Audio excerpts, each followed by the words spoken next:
I was in Italy with my family, okay, and I went to school, and I was at the University of Naples Law School. To get to the referral, they would give it to me as a student, but I had to qualify or I had to apply for office training school.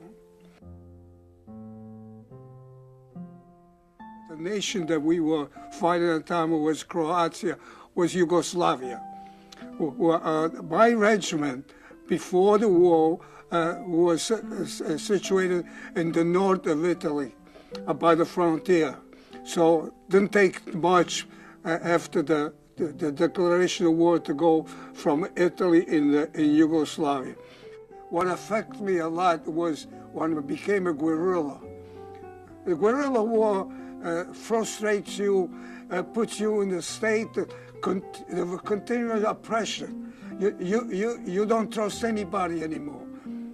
You're really on the suspicion that the next guy could be the enemy. And the way things work out most of the time, after an ambush, after people get killed and the first reaction was a revenge, and we used to burn the house from where we were shot or punish the people that were there. You see, when you in the war and everything, you assume a way of living that you don't realize the difference between life and death. We just go along. It's a matter of fact of everything that happens. So when you figured out that this was going on every day, this used to put a big pressure on me and on the. You didn't know how to fight. You didn't know what you would do, or what you was doing was good, was right, or was not. The guerrilla, they used to attack anybody. They had no respect for the ambulance. I remember one day we were escorting an ambulance with a wounded guy. We got attacked, and the wounded became dead because they were all. We could not protect them. Now all these people there, they were put down. We went in the a big room and we laid them out. That's way we identify them and everything else. And you have the spectacle of all these young kids. It's very bad. As a matter of fact, I remember in this instant, what's his name? The dead. We didn't get to them until a day or two after, because it was not clear the zone. And you see the bodies that started to decompose. As a matter of fact, I remember it was a rainy day, and the spectacle is something oppressive. You see people that you know, officers that were the day before, 2 days before, were you dead there with the eyes popped in the face, all distorted. And what they used to do, they were real, because they used, of course, started taking the rifle, but besides that, it's to take the shoes, take the uniform. So the spectacle that you saw there was horrifying, was something that stayed with you mostly at night. When you went to bed at night, you revived, and you went through the operation again, and your reaction, you try to do things and you cannot move. You know, you have the feeling that you can't move your leg, you can't run, and they coming at you with a rifle, with a machine gun and everything. This is something that stays with you, but not during the, mostly at night. When you go at night and everything, you can't sleep, and these visions come, and they repeat and they repeat and they repeat continuously. The only thing that's different is the new operation that comes. Something new that happens, that takes the place of the old one. So when you have to figure that we were in that position for 2-3 years. The effect that really had on you, on your mind, and even on your body. Those things now, not only the thing that I went through, things that my imagination create. I don't know what was worse, the reality or the imagination. But you find yourself in a state of depression because you don't know what to do. You become a loner. You don't communicate too much with anybody because you're ashamed to show weakness. You put a big front, but inside yourself, you're not that big. You're not that strong. You are weaker. You know your weakness. Because to be honest with yourself, you know what happens. And the reaction. You don't want to show with the others. As a matter of fact, when we were together, it used to show that we didn't care to die with them, but we did care. Okay, because we had family, we missed our family, we missed everything. That was whole part of the life there. Whatever happened between me and the people in Yugoslavia, that would have stayed there separate. What would have changed would have been the relationship with the people at home. They would accept us and they would applaud because we were heroes. We were traitors. We were guys that didn't protect. We lost. You're a loser. And you have to have all the consequences of losing the war. When you win, you're great. Everything is magnified in a positive way. When you lose, everything is negative. And you pay the price of it. You deserve it or you're not. I didn't come to America for money. I came here to get away from the environment that I was in. And she never bothered me. The only disappointment, she wanted me to go back to law, and I wouldn't do that. I don't know why. I want to punish myself. That's one of the things that I want to do when I came over here. I don't want nobody, when you're in the town, 15, 20,000 people, they know when you get up in the morning what you do and what you do when you go on night. I want a place where nobody knew me. I couldn't care what I did. When I came here, I don't want to be a lawyer. I want to work on the waterfront because they didn't know who I was. And if I were to tell them that I had a law degree and I was there checking the thing there, they would laugh at me because they won't believe it. When I came from Italy, I was in a state that I was a mess. I didn't care what happened to me. I didn't want anything. The number one reason that I came here was to get away from where I was. Yeah, I was in Italy where everybody was looking up at me. Nobody knew who I was and what I was going through. As a matter of fact, I go to Italy now, and people don't understand with all the possibility. I was the only lawyer in the town. I was the mayor of the town. I was the captain of the soccer team and everything. And I had this future. And I tell everybody to go to hell. They cannot, still today, when I go there, they can't understand why. As a matter of fact, they think that I came over here and I made tons of money. They don't know the problems that I had when I came over here. I never spoke to my family. I spoke very little these things because it was my personal thing. And another thing, I never tried because I don't know if she would understand what was going on, because sometimes when I talk even to people, they are quite opposite. I hate to discuss because I can communicate because they don't understand it. They don't understand the position that I was, the situation, all the things that happened to me that built like a brick to brick to make a mess out of me. When I came over here, I react to things that have nothing to do with the war, but my personality changed.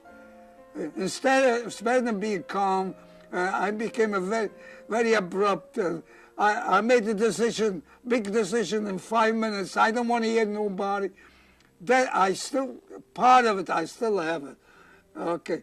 I react because I'm not calm enough to rationalize and to see what's right and what's wrong, and how should I find the best way to deal with the situation. I just react.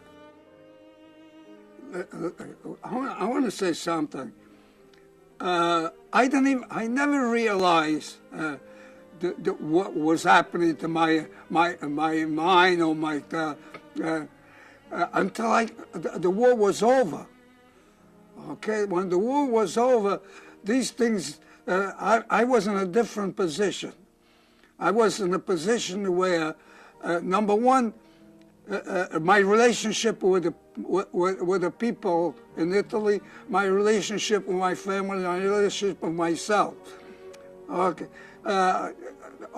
everything was starting to get some way a different. I became a different person. I always dream of an attack.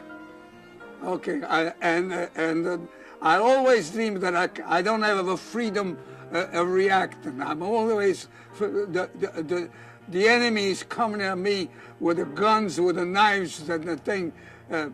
That's the thing that stayed with me and continues even today. Even today, even at night now, I move in the bed continuously.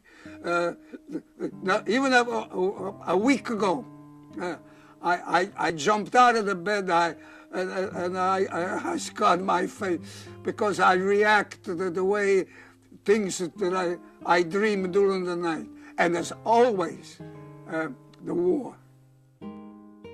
The only thing that I feel good is that when I wake up, I realize it's only a dream. Okay, but during the day I get very anxious. It's like I'm doing it. My body reacts like I'm fighting, like I'm trying to defend myself. I'm trying to help the others.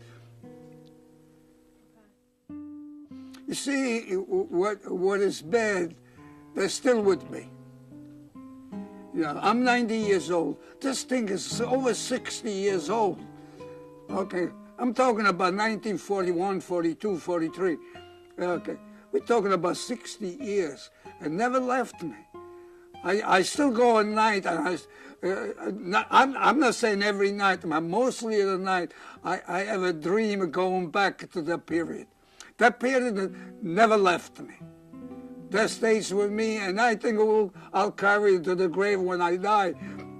Because the vision, like I said, even the vision of all these bodies laid there never leaves you and affects you a lot.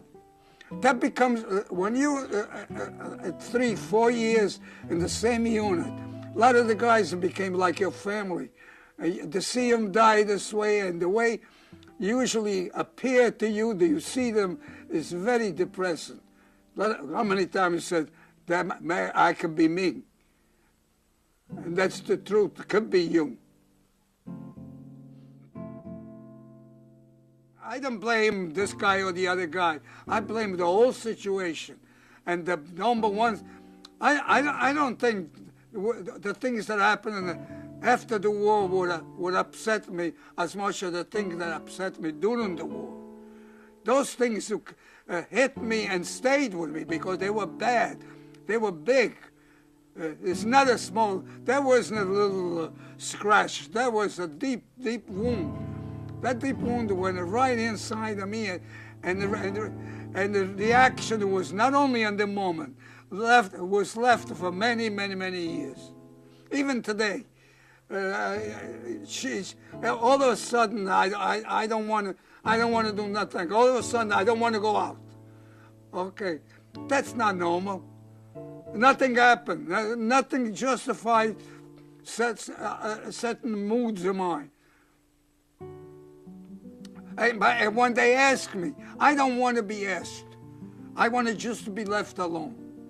In my life, things happen to me, and my reaction may be the wrong one. Instead of communicating, I close myself in. Okay, the death of my mother, the death of my father, the death of my son, and all these things were bad for me. I never spoke to anybody.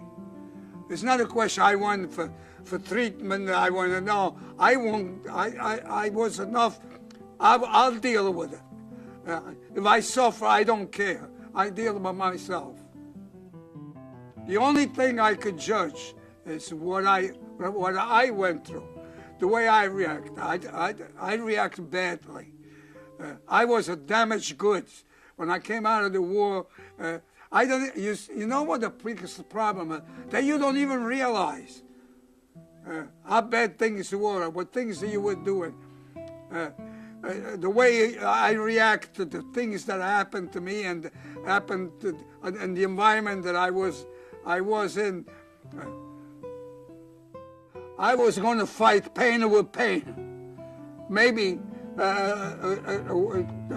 was wrong because maybe I didn't succeed in anything. The new pain didn't do nothing to the old pain, but that had to it. And a lot of times affect my personality. You see, people, when they judge you what they see, what appears. Nobody knows what comes inside of me, why I got to that point. Nothing, when I'm just in a vacuum. I don't have, when I'm alone, I'm away from everybody, I don't have a pressure. That's the only way I fight my pressure. I don't want to relive the past. I don't want to dream of the future. I just want to be left alone. I don't look for excuse to blame anybody. I don't. Whatever happened to thousands, to millions of people during the World War II. I wasn't the only one. On both sides. I was saying, war never solved any problem. Okay. War is the expression of the powerful to get everything they want. It's not done for the poor people. The small people in the war, they carry all the heavy load, and they don't get none of the profit. They get all the damage and everything. War is not for the poor people. War is for the big people.